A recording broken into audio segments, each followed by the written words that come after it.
मेरा नाम नेथन है और ये स्टोरी तब की है जब मैं 3 साल का था। मैं अपनी फैमिली के साथ एक 3 बेडरूम हाउस में शिफ्ट हुआ था। मैं और मेरा भाई जो 5 साल का था, हमको एक बंक बेड मिला था। उस रूम को मम्मी ने बहुत अच्छे अच्छे टॉयज से सजाया हुआ था। मॉम को वहाँ पर एक काला दाग नोटिस हुआ तो मॉम ने उसे साफ़ करना चाहा और वो साफ़ भी हो गया। मैं बहुत छोटा था, इसलिए मैं अपनी मॉम और डैड के साथ सोता था। एक दिन जब रात में मेरा भाई रोते हुए आया और उसने बोला कि मैंने सपने में एक भूत देखा जो मुझे मारना चाहता था, तो मॉम ने उसे बोला कि चलो आज तुम हमारे साथ ही सो जाओ। और मॉम उसको सुलाकर ऊपर जब लाइट्स ऑफ करने के लिए गई तो मॉम ने देखा कि वो काला दाग दोबारा आ चुका है। और तभी मॉम को वहाँ पर कुछ अजीब सी वाइब्स आने लगी। ऐसा लग रहा था कि कोई हमें कह रहा हो कि इस घर को छोड़कर चले जाओ, ये तुम्हारा नहीं है। तो मॉम ने जल्दी से गेट बंद करा और वो नीचे आ गई। और उसके बाद से मॉम ने वो रूम हमें यूज़ करने के लिए मना कर दिया था।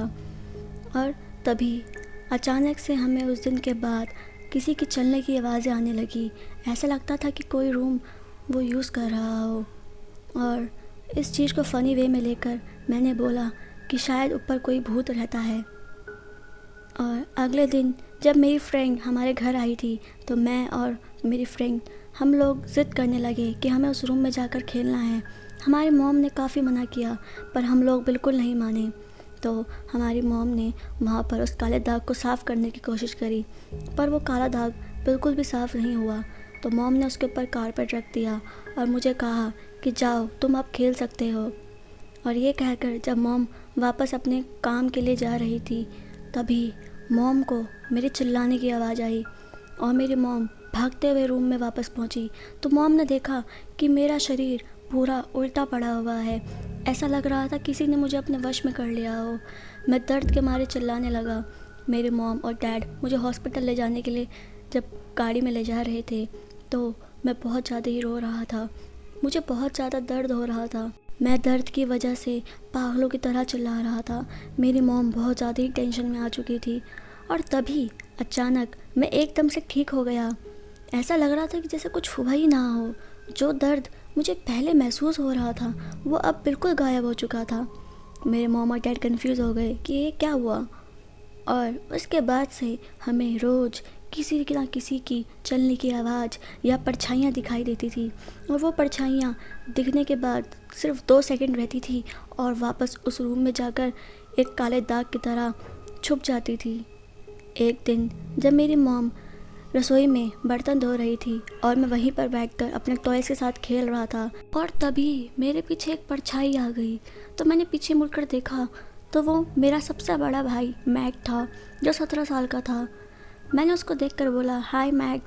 और तभी वो अचानक भूत में बदल गया और उसे देखकर मैं चिल्लाने लगा। तो मेरी मॉम ने मुझे चुप कराने की कोशिश करी।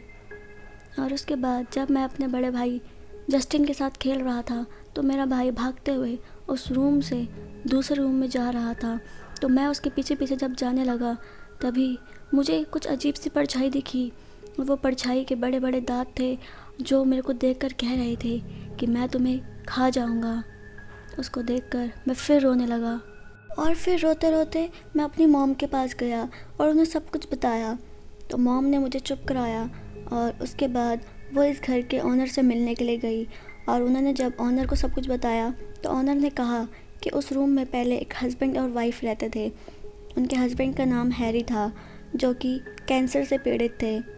उन्हें उस रूम में खून की उल्टियाँ होती थी और वहीं पे उनकी डेथ भी हुई। उन्हें बच्चे बिल्कुल पसंद नहीं थे और वो काफ़ी गुस्सा टाइप वाले आदमी थे। तो ये सब सुनने के बाद मेरी मॉम उस रूम में गई। मेरी मॉम एक बिलीवर थी तो मेरी मॉम ने उस काले दाग के पास बैठकर प्रेयर करी। मॉम ने बोला कि मुझे पता है कि तुम बहुत ज़्यादा ही दर्द में थे पर अब तुम फ्री हो, प्लीज़ हमें भी चैन से जीने दो।